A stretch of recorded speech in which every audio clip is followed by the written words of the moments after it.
Este es el tercer video para el Minimaster en el que vamos a analizar nuevamente la conjugación entre el debido proceso de los estándares convencionales de los artículos 8 y 25 de la Convención Americana de manera conjunta con el artículo 1.1 de los artículos 1.1 y 2 y bajo la perspectiva de los modelos de juzgamiento penal en los diferentes sistemas latinoamericanos, mirado desde la perspectiva de los estándares más que de cada uno de los ordenamientos. Y la idea de hacer este ejercicio, que es abstracto, es poder ofrecerles a ustedes las herramientas desde el sistema interamericano que puedan luego trasladar a cada uno de sus ordenamientos jurídicos y analizar cómo pueden o deben operar estos estándares y de qué manera deben ser respetados. Lo primero que hay que señalar como complemento al primer video y el segundo es el alcance que puede tener el concepto del debido proceso, el due process of law, ¿no? La concepción anglosajona en el modelo que es diferencial al continente al que nosotros tenemos partía de la base de entender que el poder corrompe, que la idea del poder absoluto tiende a corromper todo lo que son los sistemas, a llegar hasta el punto de ejercer un control tan desfasado, desproporcionado,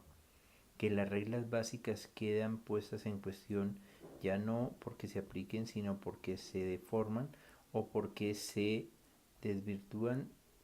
aparentando un modelo de debido proceso paralelo que no responde a las exigencias mínimas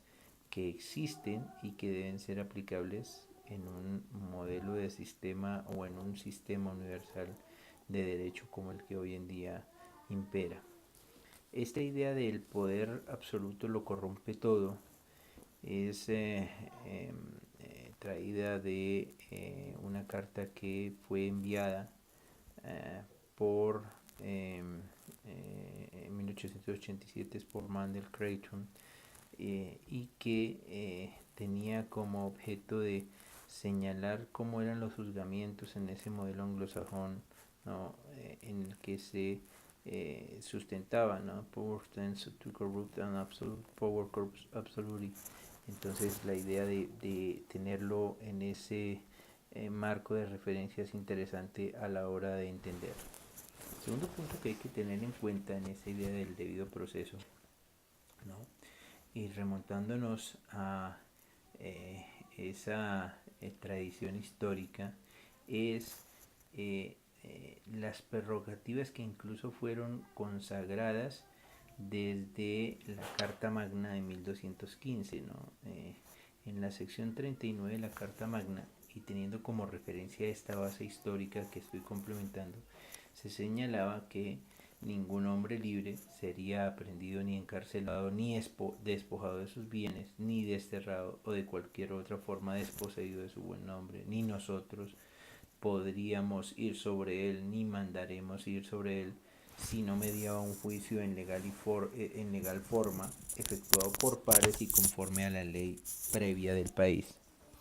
¿no? Esto es el modelo en el que se construía la Carta Magna sobre la idea de libertad, y ese principio de libertad luego va evolucionando de tal manera que se consolida en la declaración, como lo dije en el primer video, de los derechos del hombre y del ciudadano, en el artículo 7, cuando dice que ningún hombre podrá ser acusado, arrestado y mantenido en confinamiento, excepto en los casos determinados por la ley y de acuerdo con las formas que estén prescritas. Si eso se traslada a la Constitución de 1786, ¿no? Cuando se acuñó en la Constitución americana el debido proceso,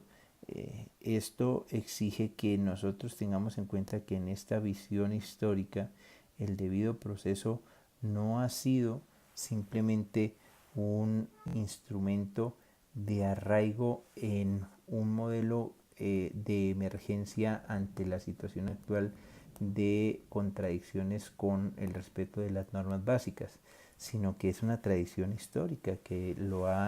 le ha precedido, y es una tradición histórica que exige desde cierto punto de vista que se analice cuál es el alcance que puede tener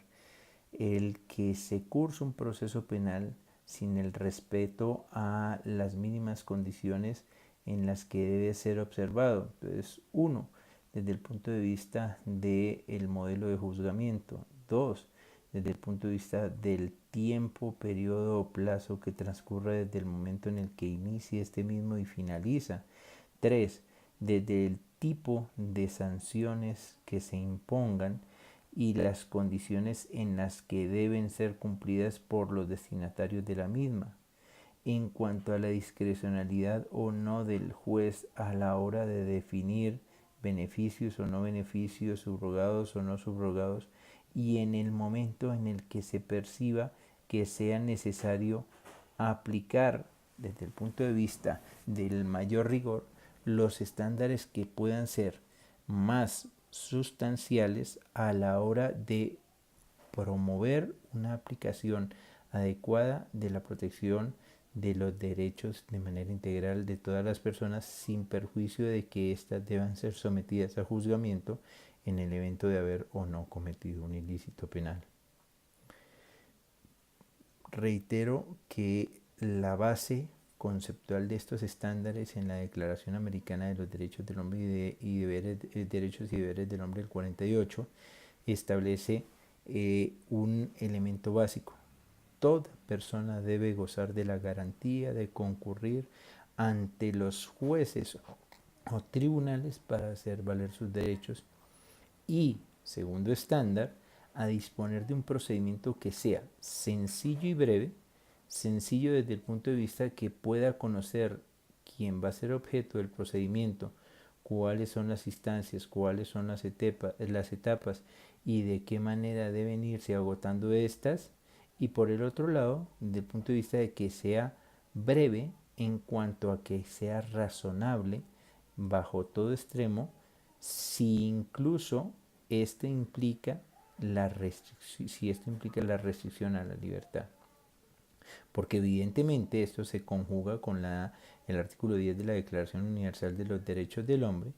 que dice que toda persona tiene derechos en plena igualdad a ser oído públicamente ante un tribunal, ¿no? Entonces nosotros tenemos que ese debido proceso se expresa en la necesidad de llevar ante un juez natural que debe dar la oportunidad en ese estándar convencional de escuchar u oír a aquel que está siendo encausado. Esa posibilidad de escuchar o oír también tiene una referencia en el ejercicio de una debida defensa técnica que debe ser garantizada a el sujeto que está siendo encausado. Debida defensa que debe implicar todas las herramientas del derecho a la contradicción de pruebas o elementos que sean llevados para su valoración y definición de las situaciones jurídicas que puedan imponer la restricción a la libertad, calificar su acusación o decidir la imposición o declarar su responsabilidad penal y la imposición de una determinada condena. Y todo esto conjugado desde el punto de vista de las garantías de tutela judicial efectiva que el juez debe respetar en cuanto a lo que es responder a la necesidad de ser imparcial, de ser un juez que motive o argumente sus decisiones y de ser un juez que adicionalmente pueda ofrecer no solamente una instancia, sino varias instancias para que sea verificado en el marco de esta misma la situación que está siendo objeto de juzgamiento. En el Convenio Europeo de Derechos Humanos, uno de los elementos sustanciales del debido proceso, quizás en donde hay una línea jurisprudencial más amplia, es la del plazo razonable, que busca que se garantice un juicio equitativo. Entonces, ese juicio equitativo que responda a unas exigencias mínimas en la protección de los encausados o procesados y que no se vuelva en una situación interminable que transgreda por la misma dilación y por la misma prolongación indefinida del juicio las condiciones de vida, las condiciones de juzgamiento y la equidad que debe existir a la hora del mismo.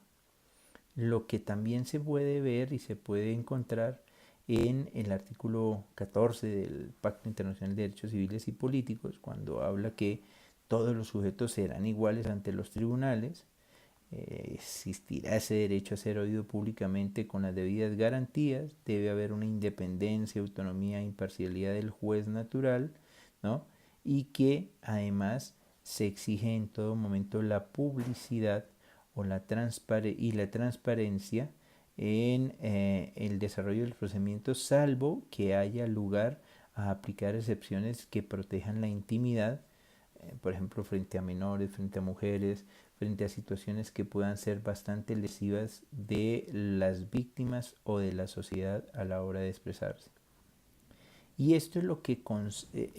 se consolida en los artículos 8 y 25 de la Convención Americana de Derechos Humanos, que reitera todo lo anterior y configura ese marco de referencia, ¿no?, a la hora de la consagración. En el sistema interamericano de derechos humanos, ustedes pueden ver que la idea del debido proceso exige tener en cuenta que haya una serie de elementos, una serie de estándares a respetar. Entonces voy a hacer una especie de reglas o catálogo de reglas de convencionalidad. Incluso esto lo pueden encontrar en el libro El concepto de convencionalidad del profesor Jaime Orlando Santofimio Gamboa, que fue publicado en Colombia por la Universidad Externado de Colombia, y que algunas de sus contenidos, sobre todo en la parte final de las reglas, podré ofrecérselas posteriormente. Entonces, una primera regla es la de las debidas garantías. Es una regla o estándar convencional que explica que todo proceso debe respetar, ¿no?, la determinación de los derechos y obligaciones que deben ser observados a la hora del despliegue o desarrollo de un proceso penal. Es decir, de qué manera esos derechos que están en cabeza de los sujetos que son encausados se deben preservar bajo garantía de igualdad y de razonabilidad, y qué obligaciones se imponen tanto al juez, al instructor, como al mismo encausado frente al despliegue del proceso penal.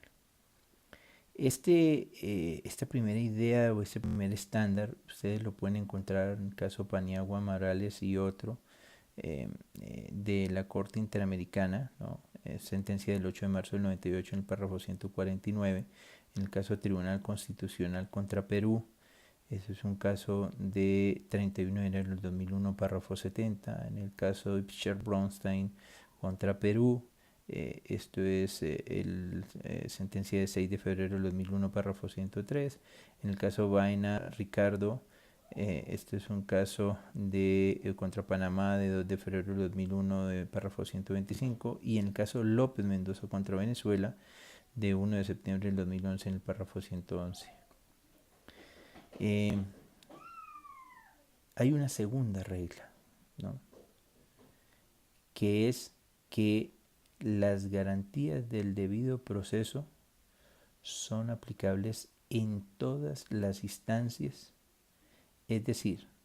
desde los procedimientos previos hasta el momento en el que se ejecuta la sentencia. Y eso es importante tenerlo en cuenta. No quiere decir que esto finaliza o que esto solamente se agota para el momento en el que se decide la privación de la libertad, para el momento en el que se formula la acusación o para el momento en el que se impone la condena,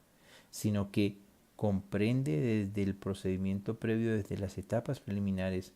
en la indagación o en la recopilación inicial de las pruebas para poder iniciar o no un proceso formalmente, y va hasta el momento en el que quede plenamente ejecutoriada la sentencia que decida el asunto respecto de la persona que ha sido procesada o encausada dentro de un procedimiento penal. Ustedes pueden ver esto referenciado en la opinión consultiva OC 18 del 2003, 17 de septiembre del 2003, en la opinión sobre la condición jurídica y derecho de los migrantes indocumentados en los párrafos 123 y 124. Lo mismo lo pueden ver en los casos Loaiza Tomayo versus Perú del 17 de septiembre del 97, párrafo 33, Maritza Urrutia versus Guatemala de 27 de noviembre del 2003, párrafo 120, Radilla Pacheco versus México, sentencia 23 de noviembre del 2009, Fernández y Ortega versus México, sentencia de 30 de agosto del 2010,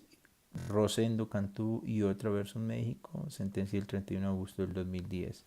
así como en la sentencia Mejía Hidrobo versus Ecuador de 5 de julio del 2011, párrafos 83 y 105.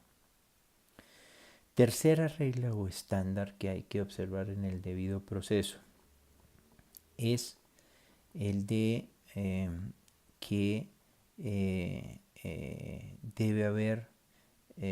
una faz adjetiva, o lo que se llamaría un criterio adjetivo o procesal y un criterio subjetivo o un criterio material o sustantivo en el que se tenga en cuenta que el ejercicio de la función jurisdiccional exige que en él no solamente se tengan en cuenta el respeto por los derechos y libertades que deben ser ponderados a la hora de sus restricciones, sino también la garantía de unas formas previas con definición del juez natural y con establecimiento de las etapas, instancias que deban ser surtidas bajo un plazo razonable en todo momento. Esto lo pueden ver ustedes, por ejemplo, en el caso Claude Reyes contra Chile, 19 de septiembre del 2006, para tenerlo en cuenta. Ahora, vendría también desde este punto de vista es el de entender que este debido proceso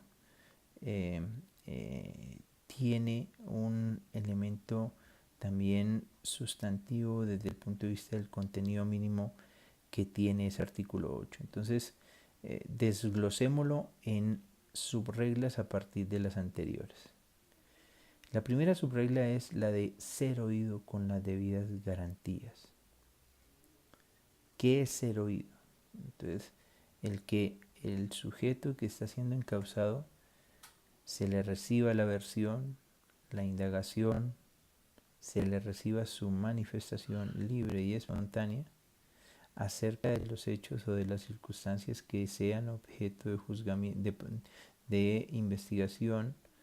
procesamiento y juzgamiento para determinar qué alcance tiene la definición del mismo. Y es importante esto porque la Corte Interamericana dice que se viola esta subregla cuando se obstruye esta garantía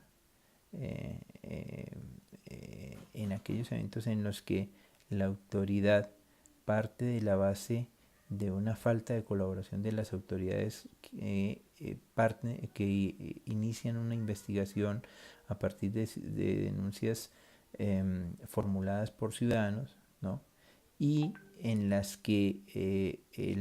la autoridad judicial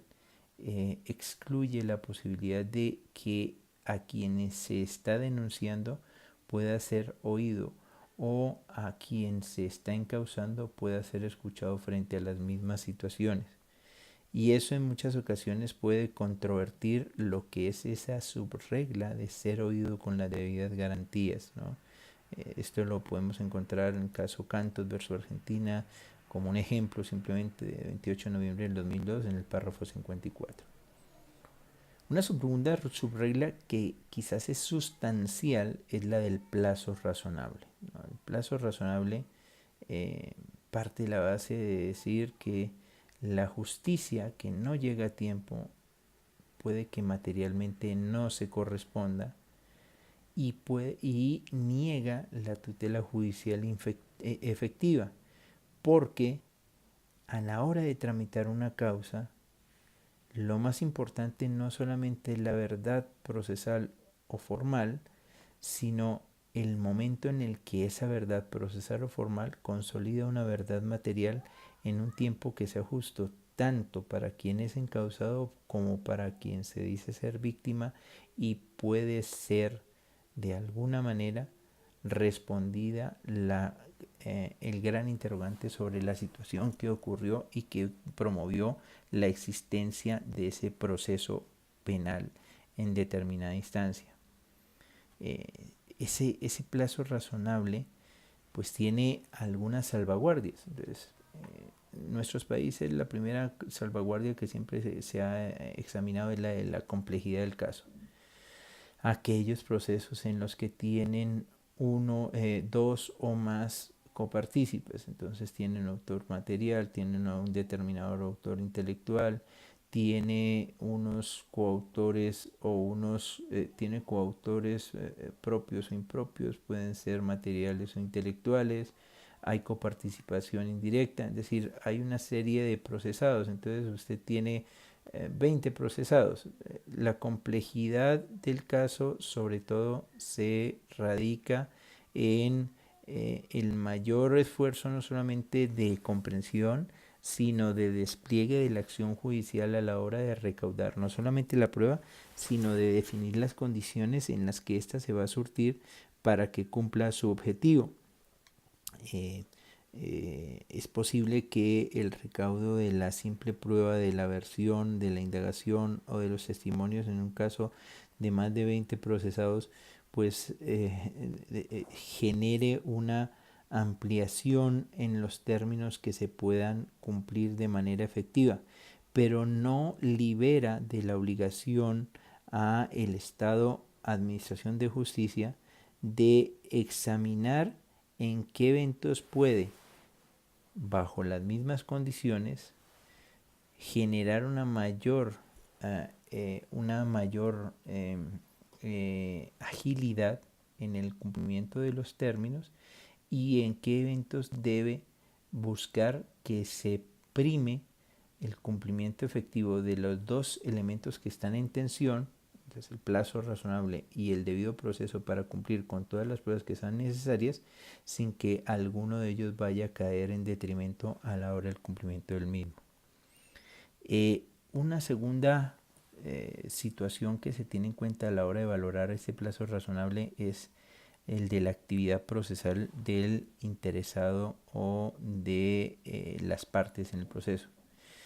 En Colombia esto es bastante problemático, ¿no? El gran debate que se cierne actualmente en el sistema acusatorio es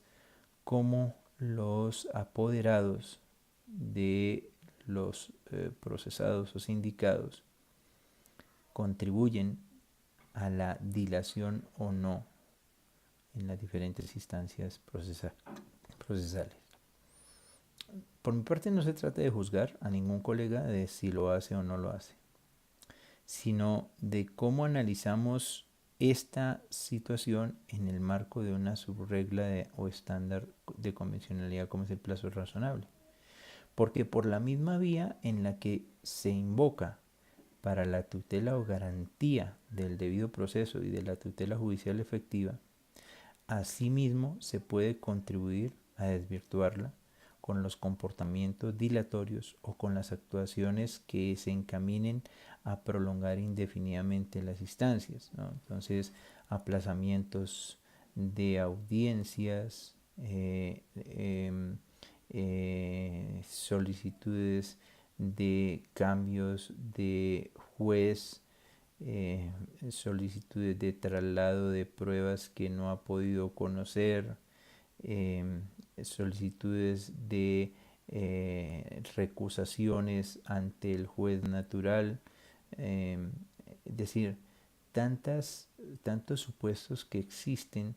que llevan a que en muchas ocasiones se entienda que ese entorpecimiento de la acción judicial no solo viene por las deficiencias que tiene el mismo sistema o la misma administración de justicia, sino que pueden estar siendo propiciadas por la actividad que está desplegando quien representa judicialmente a quien está siendo encausado.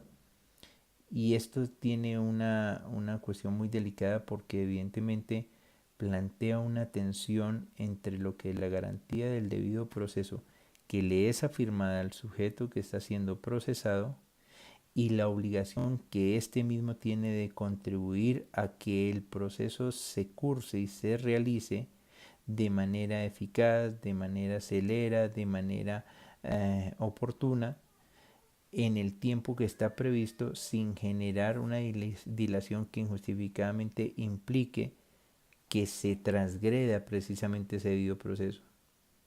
En algunas ocasiones esto trae consecuencias. Entonces el tema de la libertad de la persona. Entonces, superados ciertos términos, la persona por vencimiento de los mismos podrá solicitar la libertad que se haya cursado.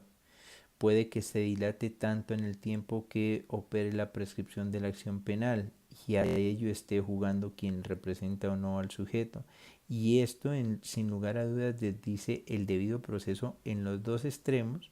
desde el punto de vista del sujeto que está siendo procesado por no corresponderse con esa carga, pero también del Estado por no garantizar tanto a la víctima como a todos los involucrados en el proceso el que el curso normal del mismo se surta.